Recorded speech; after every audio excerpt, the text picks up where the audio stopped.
भारत की सनातन आस्था की भूमि,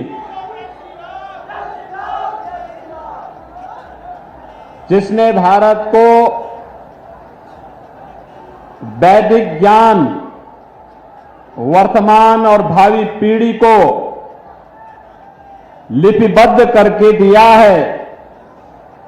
भारत की 88,000 ऋषियों की साधना और तप से पवित्र हुई भूमि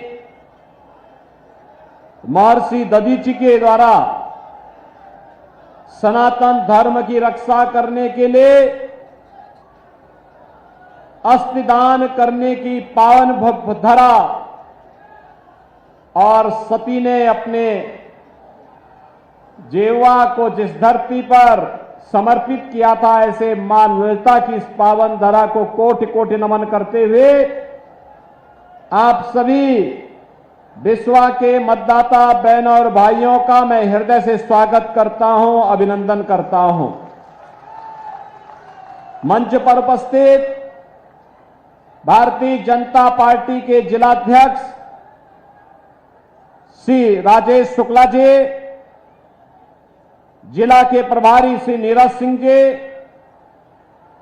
लोकप्रिय सांसद और भारतीय जनता पार्टी के प्रत्याशी श्री राजेश वर्मा जी, और मुझे प्रसन्नता है कि राकेश राठौर आज स्वयं ही समर्थन देने के लिए इस मंच पर उपस्थित हुए हैं। प्रदेश सरकार के मेरे सहयोगी राकेश राठौर जी, एमएलसी श्री पवन सिंह चौहान जी, हमारे लोकप्रिय विधायक श्री निर्मल वर्मा जी, माननीय विधायकगण श्रीमती आशा मौर्य जी, श्री मनीष रावत जी, जिला पंचायत अध्यक्ष श्रीमती श्रद्धा सागर जी, पूर्व विधायक सुनील वर्मा जी, और यहां पर उपस्थित जिनके इस कार्यक्रम में आप यहां पर जिनके इस प्रांगण में आप उपस्थित हैं, ऐसे यहां के प्रमुख समाज सेवी श्री शरद चौधरी जी, रेडको खैतान से जुड़े हुए उनके सभी अधिकारीगण, भारतीय जनता पार्टी के सभी पदाधिकारीगण, भारी संख्या में उपस्थित बहनों और भाइयों, आज राष्ट्र नायक स्वदेश और स्वधर्म के लिए अपना सर्वस्व न्यौछावर करने वाले महाराणा प्रताप की पावन जयंती है। आज इस पावन जयंती पर मैं आप सबको हृदय से बधाई देता हूं, आपका अभिनंदन करता हूं। बहनों और भाइयों, देश के अंदर लोकसभा के चुनाव चल रहे हैं। चौथे चरण में आपको भी मतदान करना है। 3 चरण संपन्न हो चुके हैं, यानी आधा चुनाव संपन्न हो गया है। आधा चुनाव संपन्न होने का मतलब अब परिणाम के रुझान स्पष्ट दिखाई दे रहे हैं। और पहली बार है कि पहली बार यह दिखाई दे रहा है कि 3 चरणों के चुनाव के बाद पूरे देश के अंदर एक ही आवाज है, और वह है कि फिर एक बार मोदी सरकार का। मोदी सरकार के बारे में लोगों के मन में एक भाव है। बहनों और भाइयों, यह भाव इसलिए भी है क्योंकि जनता जनार्दन इस बात को जानती है और उनके मुंह से एक ही बात निकल रही है कि जो राम को लाए हैं हम उनको लाएंगे। बहनों और भाइयों, ये होना भी है। पूरा चुनाव अब तो राम भक्तों और रामद्रोहियों के बीच में बंट करके रह गया है। एक और राम भक्त है, पूरे देश का राम भक्त एक और खड़ा है और वह एक स्वर से बोल रहा है, जो राम को लाए हैं हम उनको लाएंगे। और दूसरी तरफ रामद्रोही है, वे कहते हैं मंदिर बेकार बना है, वे कहते हैं मंदिर बनाने की आवश्यकता ही नहीं थी, वे कहते हैं भारत के अंदर मंदिर की क्या आवश्यकता थी? तो भगवान राम का मंदिर भारत में उत्तर प्रदेश के अयोध्या में नहीं बनेगा तो क्या काबुल और कंधार में बनेगा? क्या लाहौर और कराची में बनेगा? क्या अरे अयोध्या तो भगवान राम की पावन जन्मभूमि है और कोटि कोटि सनातन धर्मावलंबियों की आस्था की भूमि है, हमारा पवित्र धाम है। बहनों और भाइयों, आपसे मैं पूछना चाहता हूं, कितने लोग अयोध्या गए हैं राम मंदिर बनने के बाद? वाह भाई, काफी बड़ी संख्या में गए हैं। लेकिन जो लोग बचे होंगे, मैं यहां के विधायक निर्मल वर्मा जी को, पवन चौहान जी को और राजेश वर्मा जी से कहूंगा, बाकी लोगों को लेकर एक बार फिर से अयोध्या का दर्शन करवा दीजिए। आज की अयोध्या को अगर आप देखेंगे ना, आपको त्रेता युग का रामायण काल याद आ जाएगा कि भगवान राम के समय में अयोध्या ऐसे सुंदर रही होगी। और काशी में चले जाएंगे तो ऐसे लगेगा जैसे सतयुग सामने आ गया, साक्षात सतयुग के दर्शन हो रहे हैं। बहनों और भाइयों, ऐसे ही हम लोग यहां पर नैमिषारण्य का विकास भी करने जा रहे हैं। नैमिषारण्य के लिए भी ऐसी बड़ी कार्य योजना लेकर के हम लोग आ चुके हैं। नैमिषारण्य के विकास का मतलब ढेर सारे विकास के कार्यक्रम के साथ जुड़ना। 4 लेन की कनेक्टिविटी मिलेगी, कार्य प्रारंभ हो चुका है।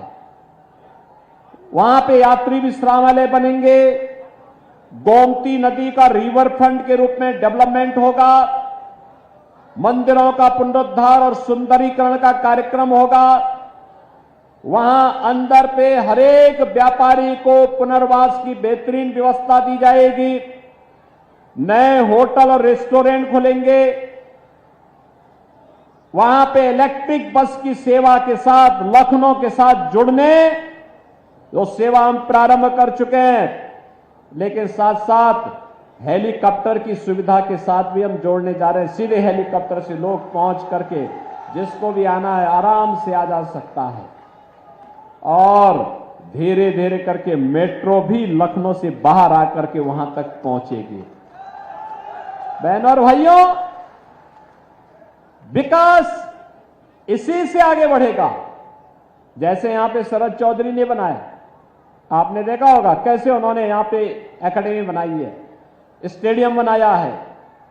अग्निवीर में भर्ती होने के लिए कैसे नौजवानों को तैयार होना है, ऐसे ही एकेडमी को विकसित करने के लिए सरकार के स्तर पर भी भरपूर सहयोग किया जाएगा, जिससे हमारा युवा आत्मनिर्भर बन सके, आत्मनिर्भरता के इस लक्ष्य को प्राप्त करने की दिशा में आगे बढ़ सके।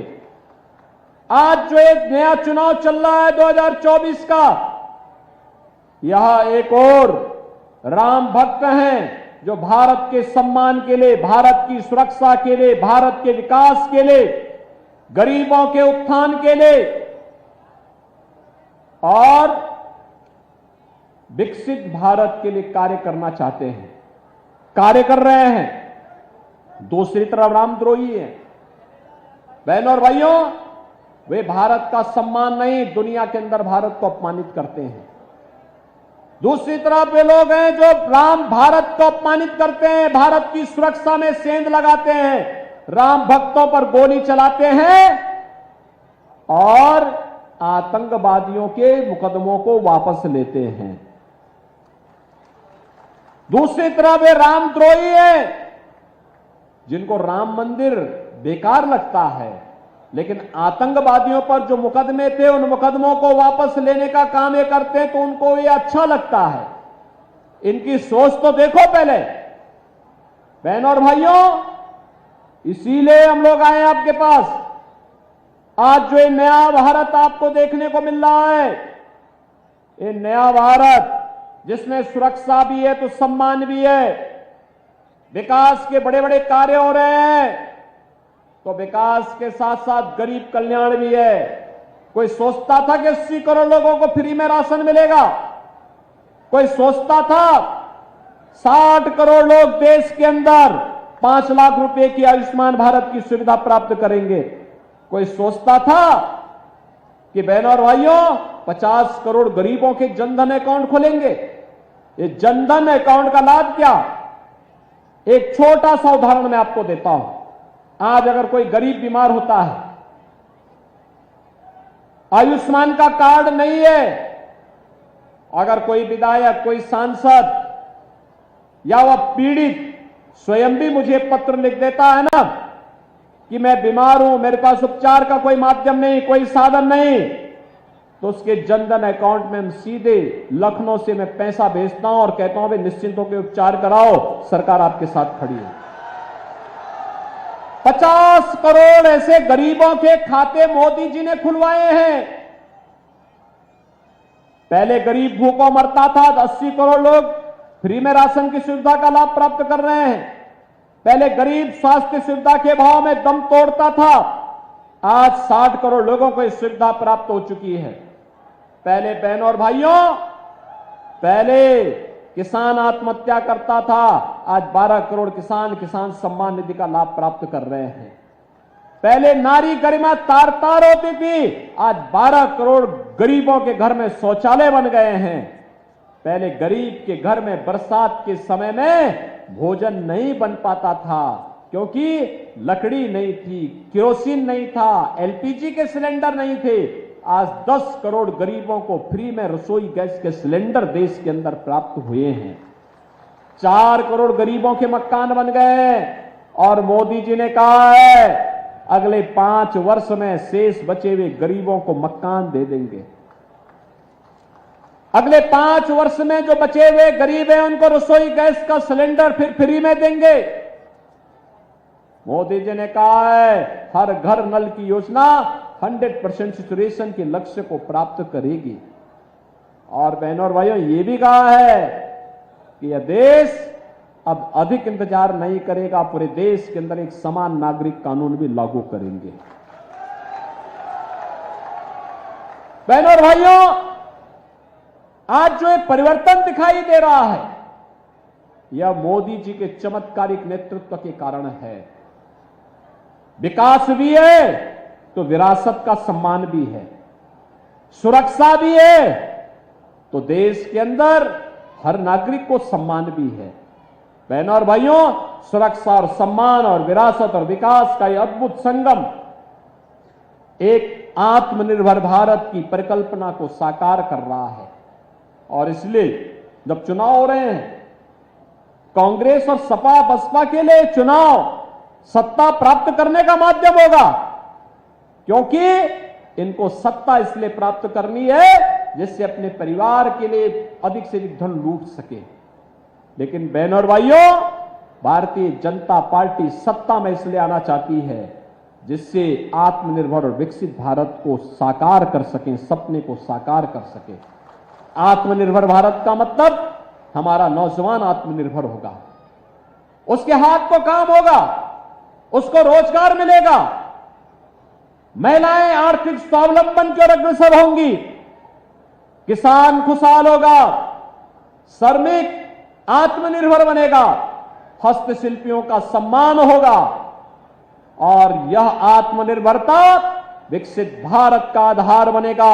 और विकसित भारत दुनिया को नेतृत्व जब करेगा तो दुनिया की कोई ताकत तब आपकी और टेढ़ी नजरों से देख नहीं पाएगा। कांग्रेस के समय आतंकी विस्फोट होते थे और पब्लिक से आवाज उठती थी कि आतंकियों के खिलाफ कार्रवाई करो, तो सरकार क्या कहती थी, अरे आतंकवादी तो सीमा पार के हैं। एक शब्द उनका मिलता था, सीमा पार के आतंकवादी हैं। और आज आतंकवाद का नेस्तनाबूद कर दिया गया। अब तो जोर से पटाखा भी फटेगा ना तो पाकिस्तान पहले सफाई देता, कहता साहब मेरा हाथ नहीं है, क्योंकि इसे मालूम है नया भारत है, छेड़ता नहीं है। अगर कोई छेड़ता है तो उसको छोड़ता भी नहीं है। बहनों और भाइयों, ये समाजवादी पार्टी क्या ये राजनीति करेगी? और इसको तो जनता जनार्दन के बीच जाने का कोई अधिकार ही नहीं है। क्योंकि इन्होंने नैतिकता खो दी है। जब सत्ता में थे खूब लूट खसोट किए, परिवार के सिवाय किसी को इन्होंने बख्शा नहीं। और पैरवी किसके करते थे? दो प्रकार के लोगों की पैरवी करते थे, या तो अपने परिवार की या आतंकवादियों की और माफिया और अपराधियों की। आप सोचो, हर बड़ा अपराधी, हर माफिया सपा का शागिर्द था कि नहीं था? था ना। आप सोचो राम भक्त प्रदेश के पूर्व मुख्यमंत्री कल्याण सिंह जी का देहांत हुआ, समाजवादी पार्टी ने संवेदना के एक भी शब्द नहीं व्यक्त किए। लेकिन अभी हाल ही में एक माफिया मरा था, उसके घर में पहुंचे थे नहीं फतिया पढ़ने के लिए, गए थे ना। अब आप सोच सकते हैं, राम भक्तों पर गोली चलाएंगे और राम मंदिर को बोलेंगे कि बेकार का कार्य हुआ है। और दूसरी तरफ आपने देखा होगा, जिन आतंकवादियों ने राम जन्मभूमि पर आतंकी हमला किया था, काशी में संकट मोचन मंदिर पर हमला किया था, जिन आतंकवादियों ने लखनऊ, वाराणसी और अयोध्या की कचहरियों पर हमला किया था, और जिन आतंकवादियों ने सीआरपीएफ कैंप रामपुर पर हमला किया था, अखिलेश यादव ने सबसे पहले मुख्यमंत्री बनने के बाद किसी एक फाइल पे साइन किया था, इन आतंकवादियों के मुकदमों को वापस लेने का काम किया था। वो तो हाई कोर्ट को हम धन्यवाद देना चाहेंगे कि न्यायपालिका ने बचा लिया, अन्यथा वे आतंकवादी बाहर निकलते तो फिर विस्फोट करते, फिर हमले करते, आपकी आस्था के साथ खिलवाड़ करते। आज बहनों और भाइयों, कोई आस्था के साथ खिलवाड़ नहीं कर सकता। आज आपकी सुरक्षा में कोई सेंध नहीं लगा सकता। अगर सुरक्षा में, बेटी और व्यापारी की सुरक्षा में, किसी आम नागरिक की सुरक्षा में कोई सेंध लगाएगा तो उसे मालूम है कि सेंध लगाने के पहले यमराज उसके जीवन की डोर काट करके लेके चले जाएंगे। आज उसे मालूम है कि केवल राम ललाई अयोध्या में विराजमान नहीं हो रहे हैं, बल्कि अगर कानून को हाथ में लेकर के कानून को बंधक बनाने का प्रयास करेंगे तो राम नाम सत्य है कि यात्रा भी निकल जाएगी। और बहनों और भाइयों, यही कारण है माफिया और अपराधी अब अपने गले में तख्ती लटका करके घूम रहे हैं, कह रहे साहब एक बार जान बख्श दो बस। और बहनों और भाइयों, इसीलिए हम आए हैं आपसे कहने के लिए, ये सुरक्षा का वातावरण भारतीय जनता पार्टी दे सकती है, और ये सुरक्षा का बेहतर वातावरण का ही परिणाम है कि रेडको खेतान भी यहां पर 1000 करोड़ रुपए के निवेश के साथ आती है और सैकड़ों नौजवानों के लिए नौकरी और रोजगार का द्वार भी खोलती है। ये सुरक्षा का बेहतर वातावरण ये कि ईडी का एक अधिकारी अपनी नौकरी को छोड़ करके नौजवानों के भविष्य को बनाने के लिए इतना बेहतरीन कैंपस आपको उपलब्ध करवाता है। और इसलिए बहनों और भाइयों, आज हम सब आपके पास आए हैं कहने के लिए कि मोदी जी आत्मनिर्भर भारत और विकसित भारत को बनाने के लिए आपका समर्थन चाहते हैं, और इसके लिए मोदी जी के प्रतिनिधि के रूप में सीतापुर लोकसभा सीट पर से राजेश वर्मा जी भारतीय जनता पार्टी के लोकप्रिय प्रत्याशी के रूप में आपके बीच में हैं। राजेश वर्मा जी को चुनाव जिता करके भेजेंगे, विश्वास से चुनाव जीत करके जाएंगे। बहनों और भाइयों, चुनाव प्रचार के 3 दिन बाकी हैं, 10, 11 और 12, 13 को तो चुनाव ही होना है। 3 दिन जनसंपर्क के लिए, 2 दिन प्रचार के लिए, और मेरी आपसे विनती होगी कि जो 3 दिन प्रचार घर घर जाकर के जनसंपर्क के लिए है, इसमें आप सभी अपने आप को राजेश वर्मा मानकर के घर घर जाकर के कमल चुनाव चिन्ह खिलाने का काम करिए। करेंगे? जाएंगे? सभी लोग जाएंगे? अधिक से अधिक संख्या में मतदान कराएंगे। गत चुनाव में जितना वोट राजेश वर्मा जी पाए थे उससे दुगने वोट से जिताएंगे। सभी लोग सहमत हैं? जहां तक मेरी आवाज जा रही है वे लोग सभी मुझे आश्वस्त करके बताइए, सभी लोग सहमत है ना? तो फिर मेरे साथ बोलेंगे भारत माता की, भारत माता की, भारत माता की।